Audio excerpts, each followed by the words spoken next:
जय हिंद दोस्तों, स्वागत है आपका जय बालाजी क्लासेस में। दोस्तों आज हम पढ़ने जा रहे हैं लघु हिमालय या मध्य हिमालय के बारे में।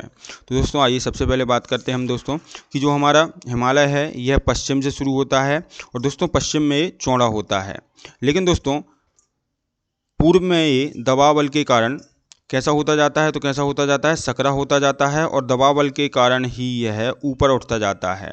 ठीक, तो दबाव बल के कारण जब ये ऊपर उठता है दोस्तों तो पूर्वी हिमालय में ही विश्व की सर्वाधिक ऊंची चोटियां स्थित हैं। जैसे कि हम बात करें दोस्तों माउंट एवरेस्ट, विश्व की सर्वाधिक ऊंची चोटी कहाँ पर स्थित है, पूर्वी हिमालय में स्थित है। इसके बाद हम बात करें दोस्तों कंचनजंगा, तो कंचनजंगा जो है दोस्तों भारत में स्थित सबसे ऊँची चोटी है। ये भी कहाँ पर स्थित है दोस्तों, पूर्वी हिमालय में ही स्थित है। मकालू की बात करें तो ये भी दोस्तों हमारी पूर्वी हिमालय में ही स्थित है। ठीक, चलिए इसके बाद हम बात करें दोस्तों कि लघु या मध्य हिमालय के उत्तर में कौन सी पर्वत श्रेणी स्थित है। तो दोस्तों लघु या मध्य हिमालय के उत्तर में हमारा बृहद या महान हिमालय स्थित है, तथा दोस्तों लघु या मध्य हिमालय के दक्षिण में कौन सा हिमालय स्थित है, तो कौन सा हिमालय स्थित है, शिवालिक या बाह्य हिमालय स्थित है। ठीक, इसके बाद हम बात करें दोस्तों लघु या मध्य हिमालय की औसतन चौड़ाई कितनी है, तो कितनी है, 50 से 100 किलोमीटर है। कितनी है, 50 से 100 किलोमीटर है। ठीक, इसके बाद हम बात करें दोस्तों कि लघु हिमालय की औसतन ऊंचाई कितनी है, तो कितनी है, 3700 से 4500 किलोमीटर इसकी जो है औसतन ऊंचाई है। तो आइए दोस्तों देख लेते हैं कि लघु हिमालय का विस्तार जो है बृहद हिमालय के दक्षिण में है, तथा यहाँ पर आप एक चीज़ और लिख सकते हैं कि लघु हिमालय का विस्तार बृहद हिमालय के दक्षिण में तथा शिवालिक हिमालय के उत्तर में है। ठीक, इसके पश्चात हम बात करें दोस्तों लघु या मध्य हिमालय की औसतन चौड़ाई कितनी है, तो कितनी है, 50 से 100 किलोमीटर है। इसके पश्चात हम बात करें दोस्तों कि लघु या मध्य हिमालय की औसतन ऊंचाई कितनी है, तो कितनी है, 3700 से 4500 किलोमीटर है। ठीक, चलिए इसके बाद हम बात करें दोस्तों कि लघु या मध्य हिमालय का स्वतंत्र अस्तित्व कहाँ तक है, तो कहाँ तक है दोस्तों, नेपाल तक है। कहाँ तक है, नेपाल तक है। आगे ये जाकर जो है लघु या मध्य हिमालय जो है सकरा हो जाता है। कैसा हो जाता है, सकरा सा हो जाता है और ये आपस में जो तीनों श्रेणियां हैं मिल जाती हैं। ठीक, तो ये चीज़ याद रखना है दोस्तों कि लघु हिमालय का जो स्वतंत्र अस्तित्व है कहाँ तक है, नेपाल तक है। ठीक, आगे जाकर यह सकरा हो जाता है और मिल जाता है। ठीक, इसके पश्चात हम बात करें दोस्तों कि जो हमारा लघु हिमालय है यह लगातार ना होकर श्रेणियों के रूप में पाया जाता है। कैसा पाया जाता है, श्रेणियों के रूप में पाया जाता है। जैसे कि हम बात करें दोस्तों कि लघु हिमालय की सबसे पश्चिमी श्रेणी कौन सी है, तो कौन सी है, पीरपंजाल श्रेणी है, जो कि किस राज्य में स्थित है, जम्मू कश्मीर राज्य में स्थित है। इसके बाद हम बात करें दोस्तों कि धौलाधर श्रेणी जो है ये भी किस हिमालय में स्थित है, तो किस हिमालय में स्थित है, लघु या मध्य हिमालय में स्थित है, जो कि कहाँ पर है, हिमाचल प्रदेश में है। इसके पश्चात हम बात करें दोस्तों मसूरी श्रेणी की, तो मसूरी श्रेणी भी दोस्तों हमारी लघु या मध्य हिमालय में ही स्थित है, जो कि किस राज्य में स्थित है, उत्तराखंड राज्य में स्थित है। इसके पश्चात हम बात करें दोस्तों महाभारत श्रेणी भी लघु हिमालय की श्रेणी है, जो कि नेपाल देश में स्थित है। इसके पश्चात हम बात करें दोस्तों नाग तिब्बत श्रेणी, ये भी हमारी लघु हिमालय की ही श्रेणी है, जो कि नेपाल देश में स्थित है। तो आइए दोस्तों देख लेते हैं कि लघु या मध्य हिमालय लगातार ना होकर श्रेणियों के रूप में पाया जाता है। इसके पश्चात हम बात करें दोस्तों लघु या मध्य हिमालय की प्रमुख श्रेणियां कौन कौन सी हैं, तो कौन कौन सी हैं दोस्तों, पीरपंजाल श्रेणी जो कि किस राज्य में है, जम्मू कश्मीर राज्य में है। धौलाधर श्रेणी जो कि किस राज्य में है, हिमाचल प्रदेश में है। इसके पश्चात हम बात करें दोस्तों मसूरी श्रेणी की, तो ये किस राज्य में है, उत्तराखंड राज्य में स्थित है। इसके पश्चात हम बात करें दोस्तों महाभारत श्रेणी और नाग तिब्बत श्रेणी की, तो ये दोस्तों नेपाल देश में स्थित हैं दोनों ही। ठीक, चलिए इसके बाद हम बात करें दोस्तों कि लघु या मध्य हिमालय के उत्तर में कौन सी संरचना पाई जाती है, तो कौन सी संरचना पाई जाती है दोस्तों, MCT पाई जाती है, अर्थात मेन सेंट्रल थ्रस्ट संरचना पाई जाती है। और दोस्तों लघु या मध्य हिमालय के दक्षिण में कौन सी संरचना पाई जाती है, तो कौन सी संरचना पाई जाती है, MBF अर्थात मेन बाउंड्री फॉल्ट संरचना पाई जाती है। या फिर दोस्तों हम ऐसा कह सकते हैं कि ट्रांस हिमालय जो है, यहाँ पर डायग्राम में आप देखें तो ट्रांस हिमालय जो है बृहद हिमालय से ITSZ मतलब इंडस तसंगपो शचर जोन द्वारा अलग होता है। इसके पश्चात हम बात करें दोस्तों कि बृहद हिमालय जो है लघु हिमालय से किसके द्वारा अलग होता है? तो किसके द्वारा अलग होता है? MCT अर्थात मेन सेंट्रल थ्रस्ट द्वारा अलग होता है। और दोस्तों लघु हिमालय की बात करें तो लघु हिमालय जो है शिवालिक हिमालय से MBF मतलब मेन बाउंड्री फॉल्ट द्वारा अलग होता है। ऐसे ही दोस्तों शिवालिक हिमालय जो है उत्तरी मैदान से HFF द्वारा अलग होता है। ठीक, इसको हमने आगे लिख भी दिया है तो आप अच्छे से याद कर सकते हैं। ठीक, तो यहाँ पर हम देख सकते हैं कि हमने लिख भी दिया है कि लघु या मध्य हिमालय के उत्तर में कौन सी संरचना पाई जाती है? तो कौन सी संरचना पाई जाती है? MCT अर्थात मेन सेंट्रल थ्रस्ट, और दक्षिण में MBF अर्थात मेन बाउंड्री फॉल्ट संरचना पाई जाती है। ठीक, चलिए यहाँ पर हमने लिख दिया है। आइए हम देख लेते हैं कि ट्रांस हिमालय जो है वृद्ध हिमालय से ITSZ अर्थात इंडस तसंगपो शशर जोन द्वारा अलग होता है। इसके पश्चात हम बात करें दोस्तों वृद्ध हिमालय जो है लघु हिमालय से MCT अर्थात मेन सेंट्रल थ्रस्ट के द्वारा अलग होता है। इसके पश्चात हम बात करें दोस्तों कि लघु हिमालय जो है शिवालिक हिमालय से MBF अर्थात मेन बाउंड्री फॉल्ट द्वारा अलग होता है। ऐसे ही दोस्तों शिवालिक हिमालय जो है उत्तरी मैदान से HFF अर्थात हिमालयन फ्रंटल फॉल्ट द्वारा अलग होता है। ठीक है दोस्तों, ये चीज़ जो है हम प्रत्येक वीडियो में बता रहे हैं। ठीक, चलिए इसके बाद हम बात करते हैं दोस्तों सबसे पहले लघु या मध्य हिमालय की सबसे पश्चिमी श्रेणी की। तो दोस्तों इसकी सबसे पश्चिमी श्रेणी कौन सी है? तो दोस्तों कौन सी है? पीर पंजाल श्रेणी है। और दोस्तों यह जो है लघु या मध्य हिमालय की सबसे लंबी श्रेणी है।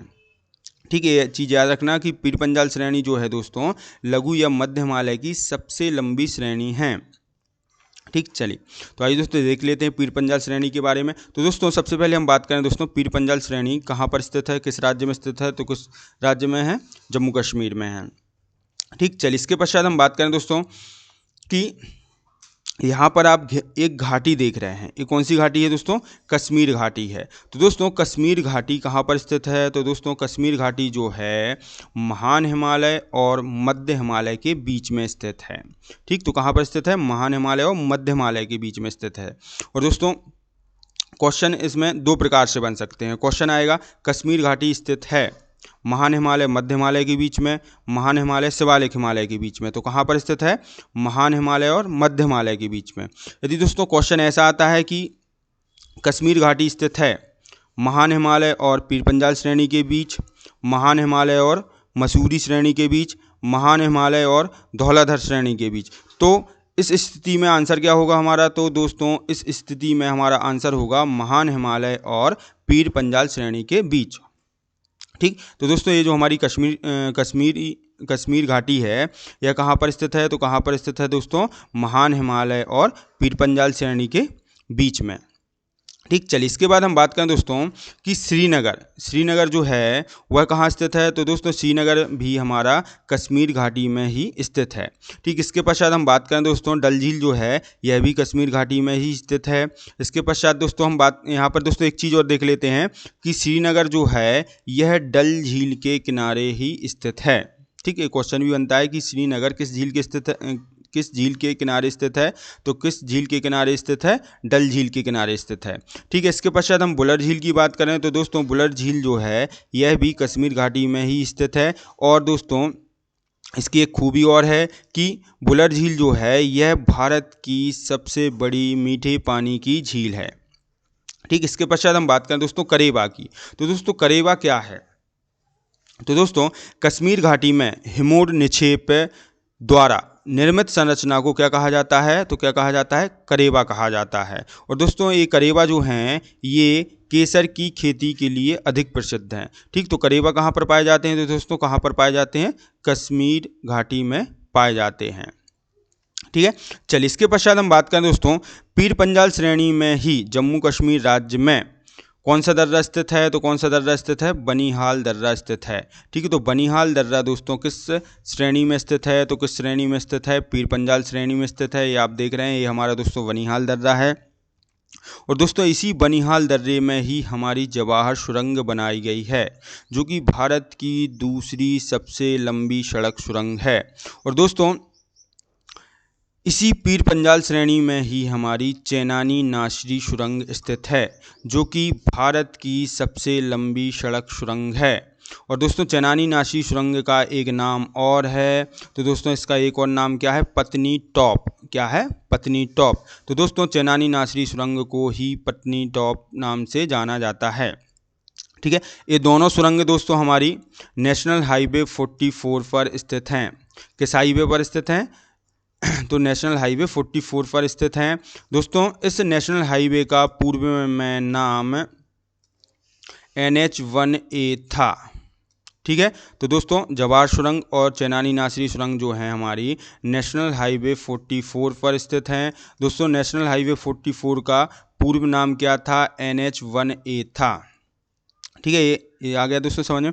अब इसके पश्चात हम बात करें दोस्तों कि गर्मी के मौसम में जो मध्य हिमालय है इसकी जो है बर्फ़ पिघल जाती है, और दोस्तों जब इसकी बर्फ़ पिघल जाती है तो दोस्तों मध्य हिमालय के ढाल पर घास के बड़े ही सुंदर मैदान उग जाते हैं। तो दोस्तों इन मैदानों को जम्मू कश्मीर में क्या कहा जाता है? मर्ग कहा जाता है। क्या कहा जाता है? मर्ग कहा जाता है, जैसे कि सोनमर्ग और गुलमर्ग। और दोस्तों इन्हीं घास के मैदानों को उत्तराखंड में बुग्याल और प्यार कहा जाता है। ठीक है, ये चीज़ याद रखना दोस्तों कि जब गर्मी का मौसम आता है तो मध्य हिमालय के जो ढलान हैं, मध्य हिमालय की जो ढलान है, यहाँ पर छोटे छोटे घास के बड़े ही सुंदर मैदान उग जाते हैं, और इन मैदानों को दोस्तों जम्मू कश्मीर में क्या कहा जाता है? मर्ग कहा जाता है। तो दोस्तों इनके नाम क्या हैं? सोनमर्ग और गुलमर्ग। और दोस्तों इन्हीं घास के मैदानों को जो है उत्तराखंड में क्या कहा जाता है? तो क्या कहा जाता है? बुग्याल और प्यार कहा जाता है। ठीक है, तो आइए दोस्तों देख लेते हैं पीर पंजाल श्रेणी के बारे में। तो दोस्तों पीर पंजाल श्रेणी जो है किस राज्य में स्थित है? तो किस राज्य में स्थित है? जम्मू कश्मीर में स्थित है। और किस हिमालय में स्थित है? तो किस हिमालय में स्थित है? लघु या मध्य हिमालय में स्थित है। ठीक है, तो पीर पंजाल श्रेणी की बात करते हैं। तो दोस्तों यह लघु या मध्य हिमालय की सबसे लंबी श्रेणी है। कौन सी श्रेणी? पीर पंजाल श्रेणी। ठीक है, चलिए इसके बाद हम बात करें दोस्तों बनिहाल दर्रे की। तो दोस्तों बनिहाल दर्रा जो है पीर पंजाल श्रेणी का ही एक दर्रा है, जो कि जम्मू कश्मीर राज्य में स्थित है। यह दर्रा जो है दोस्तों जम्मू को किससे जोड़ता है? तो किससे जोड़ता है? श्रीनगर से जोड़ता है। ठीक, तो बनिहाल दर्रे की बात करें दोस्तों तो यह दर्रा पीर पंजाल श्रेणी का एक दर्रा है जो जम्मू कश्मीर में स्थित है। यह दर्रा जम्मू को श्रीनगर से जोड़ता है। ठीक, चलिए इसके बाद दोस्तों इसी बनिहाल दर्रे में हमारी कौन सी सुरंग है? जवाहर सुरंग है, जो कि किस राज्य में है दोस्तों? जम्मू कश्मीर में है, जम्मू कश्मीर केंद्र शासित प्रदेश में है। ठीक, इसके पश्चात हम बात करें दोस्तों कि यह सुरंग किस श्रेणी में स्थित है? तो किस श्रेणी में स्थित है? पीर पंजाल श्रेणी में स्थित है। कौन सी सुरंग? जवाहर सुरंग। और किस दर्रे में स्थित है? तो किस दर्रे में स्थित है? बनिहाल दर्रे में स्थित है। इसकी लंबाई कितनी है? तो दोस्तों इसकी लंबाई है 2.85 किलोमीटर। और दोस्तों यह जो है भारत की दूसरी सबसे लंबी सड़क सुरंग है। ठीक, तो दोस्तों जवाहर सुरंग यह भारत की दूसरी सबसे लंबी सड़क सुरंग है। ठीक, चलिए इसके बाद हम बात करें दोस्तों चेनानी नासरी सुरंग की। तो दोस्तों यह भी किस राज्य में, किस केंद्र शासित प्रदेश में है? तो किस केंद्र शासित प्रदेश में है? जम्मू कश्मीर में है। यह सुरंग जो है दोस्तों चेनानी को किससे जोड़ती है? तो किससे जोड़ती है? नासरी से जोड़ती है। और दोस्तों इसकी लंबाई कितनी है? तो दोस्तों इसकी लंबाई है 9.2 किलोमीटर। इसके साथ ही दोस्तों यह भारत की सबसे लंबी सड़क सुरंग है। और दोस्तों चेनानी नासरी सुरंग भी हमारी किस श्रेणी में स्थित है? तो किस श्रेणी में स्थित है? पीर पंजाल श्रेणी में स्थित है। ठीक है, तो आइए दोस्तों देख लेते हैं कि यह सुरंग चेनानी एवं नासरी को जोड़ने वाली सड़क सुरंग है। इसकी लंबाई 9.2 किलोमीटर है। यह भारत की सबसे लंबी सड़क सुरंग है। यह सुरंग भी किस श्रेणी में स्थित है? तो किस श्रेणी में स्थित है? पीर पंजाल श्रेणी में स्थित है। ठीक है, चलिए इसके बाद हमने बात की थी दोस्तों कश्मीर घाटी की। तो दोस्तों यहाँ पर हमने लिख दिया है कि महान हिमालय और लघु हिमालय के बीच अत्यंत चौड़ी और कुछ खुली घाटियाँ अवस्थित हैं। जैसे कि हम बात करें दोस्तों कश्मीर घाटी हमारी कहाँ पर है? जम्मू कश्मीर में है। महान हिमालय और लघु हिमालय के बीच में कांगड़ा व कुल्लू की घाटियाँ कहाँ पर हैं? तो कहाँ पर है? हमारी हिमाचल प्रदेश में है। काठमांडू की घाटी कहाँ पर है? नेपाल में है। ऐसे ही दोस्तों हमारी चुम्बी घाटी जो है दोस्तों भारत के राज्य सिक्किम और भूटान देश और तिब्बत की सीमा रेखा के पास स्थित हैं। अर्थात दोस्तों इस चुम्बी घाटी से जो है हमारे भारत के राज्य सिक्किम की सीमा लगती है, भूटान की सीमा लगती है और तिब्बत की सीमा लगती है।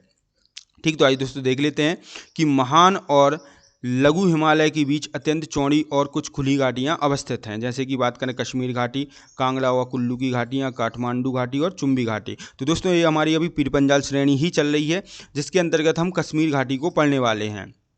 तो दोस्तों हमने पढ़ा था ऊपर कि कश्मीर घाटी में हिमोन निक्षेप द्वारा निर्मित संरचना को क्या कहा जाता है, तो क्या कहा जाता है, करेवा कहा जाता है। और दोस्तों ये करेवा जो है केसर की खेती के लिए अधिक प्रसिद्ध है। ठीक, इसके पश्चात हम बात करें दोस्तों, श्रीनगर भी हमारा कहाँ पर स्थित है, तो कहाँ पर स्थित है, कश्मीर घाटी में ही स्थित है। इसके पश्चात हम बात करें दोस्तों, डल झील भी हमारी कहाँ पर स्थित है, तो कहाँ पर स्थित है, कश्मीर घाटी में ही स्थित है। और दोस्तों इसी डल झील के किनारे कौन सा नगर स्थित है, तो कौन सा नगर स्थित है, श्रीनगर स्थित है। ठीक, इसके पश्चात हम बात करें दोस्तों, इसी कश्मीर घाटी में ही हमारी बुलर झील स्थित है, जो कि भारत की सबसे बड़ी मीठे पानी की झील है। तो आइए दोस्तों देख लेते हैं कि कश्मीर घाटी जो कि जम्मू कश्मीर में है। तो दोस्तों कश्मीर घाटी में हिमोल निक्षेप द्वारा निर्मित संरचना को क्या कहते हैं, तो क्या कहते हैं, करेवा कहते हैं। यह केसर की खेती के लिए अधिक प्रसिद्ध हैं। ठीक, इसके पश्चात हम बात करें दोस्तों कि श्रीनगर जो है किस घाटी में स्थित है, तो किस घाटी में स्थित है, कश्मीर घाटी में स्थित है। इसके पश्चात हम बात करें डल झील, तो डल झील भी हमारी दोस्तों कश्मीर घाटी में ही स्थित है। और दोस्तों श्रीनगर जो है किस झील के किनारे स्थित है, तो किस झील के किनारे स्थित है, डल झील के किनारे स्थित है। ठीक, इसके पश्चात हम बात करें दोस्तों बुलर झील की, तो दोस्तों बुलर झील भी कश्मीर घाटी में ही स्थित है। यह भारत की सबसे बड़ी मीठे पानी की झील है। ठीक है, इसके बाद हमने पढ़ा था दोस्तों घास के मैदानों के बारे में। ठीक, तो दोस्तों लघु या मध्य हिमालय की ढाल पर छोटे छोटे घास के मैदान पाए जाते हैं, जिन्हें कश्मीर में क्या कहा जाता है, तो क्या कहा जाता है, मर्ग कहा जाता है। ठीक, तो दोस्तों जिन्हें कश्मीर में मर्ग कहते हैं, जैसे दोस्तों सोनमर्ग और गुलमर्ग। ठीक, और दोस्तों उत्तराखंड में इन घास के मैदान को क्या कहा जाता है, तो क्या कहा जाता है, बुग्याल तथा प्यार कहा जाता है। ठीक, चलिए हो गई दोस्तों हमारी पीर पंजाल श्रेणी। इसके बाद हम बात करें दोस्तों धौलाधर श्रेणी की, तो दोस्तों धौलाधर श्रेणी जो है हमारी किस राज्य में है, तो किस राज्य में दोस्तों, हिमाचल प्रदेश में है। इसके पश्चात आप देख रहे हैं दोस्तों यहाँ पर दोस्तों कुल्लू व कांगड़ा की प्रसिद्ध घाटियाँ हैं। तो दोस्तों कुल्लू व कांगड़ा की प्रसिद्ध घाटियाँ महान हिमालय और मध्य हिमालय के बीच में स्थित हैं, या फिर दोस्तों हम कह सकते हैं कि कुल्लू व कांगड़ा की प्रसिद्ध घाटियाँ हमारी महान हिमालय और धौलाधर श्रेणी के मध्य में स्थित हैं। दोस्तों इसी धौलाधर श्रेणी में ही हमारे स्वास्थ्यवर्धक पर्यटन स्थल स्थित हैं, जैसे कि हम बात करें दोस्तों शिमला, मनाली और डलहौजी किस श्रेणी में स्थित हैं, तो किस श्रेणी में स्थित हैं, धौलाधर श्रेणी में स्थित हैं। और किस राज्य में है, तो किस राज्य में है दोस्तों, हिमाचल प्रदेश में है। ठीक, तो आइए दोस्तों देख लेते हैं धौलाधर श्रेणी के बारे में। तो दोस्तों महान हिमालय और लघु हिमालय या फिर धौलाधर श्रेणी के मध्य कुल्लू व कांगड़ा की प्रसिद्ध घाटियाँ स्थित हैं। ठीक, इसके पश्चात हम बात करें दोस्तों कि महान हिमालय और लघु हिमालय के मध्य, ठीक है, अपने यहाँ पर धौलाधर श्रेणी लिख लेना दोस्तों कि धौलाधर श्रेणी पर भारत के प्रसिद्ध स्वास्थ्यवर्धक पर्यटन स्थल स्थित हैं, जैसे कि हम बात करें शिमला, मनाली, डलहौजी।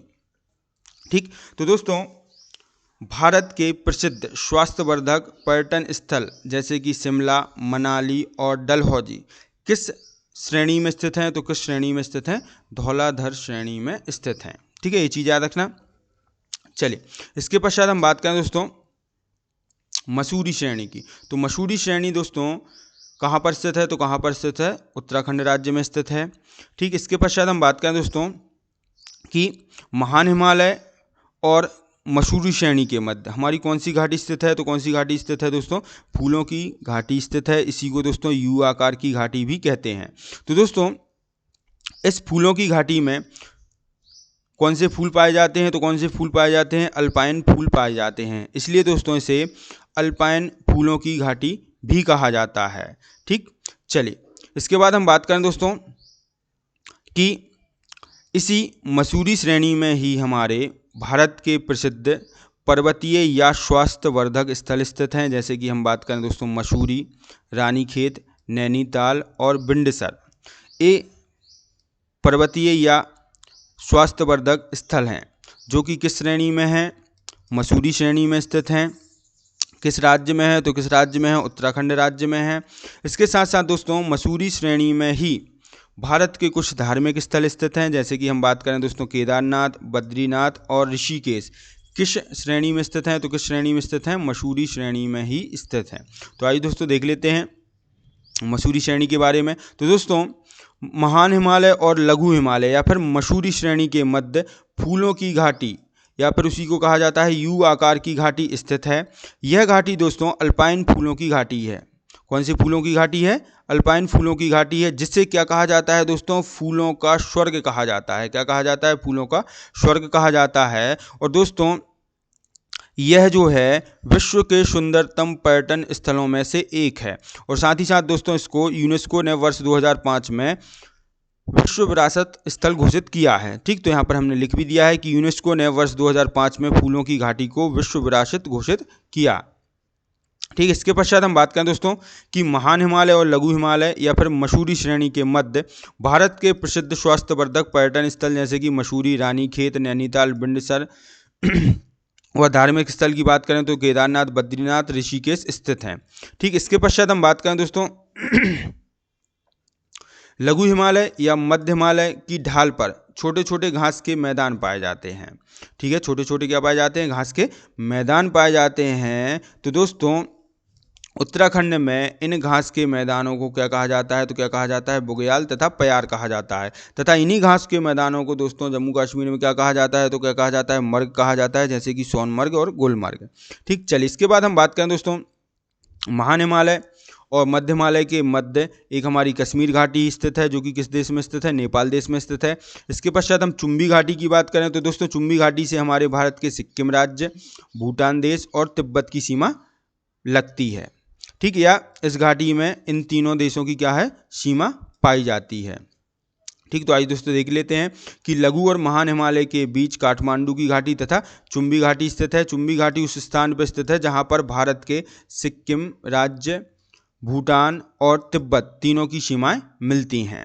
ठीक, इसके पश्चात हम बात करें दोस्तों कि लघु हिमालय या मध्य हिमालय में कौन कौन सी चट्टानें पाई जाती हैं? तो दोस्तों लघु हिमालय या मध्य हिमालय में स्लेट, चूना पत्थर तथा क्वार्टज युक्त चट्टानें पाई जाती हैं।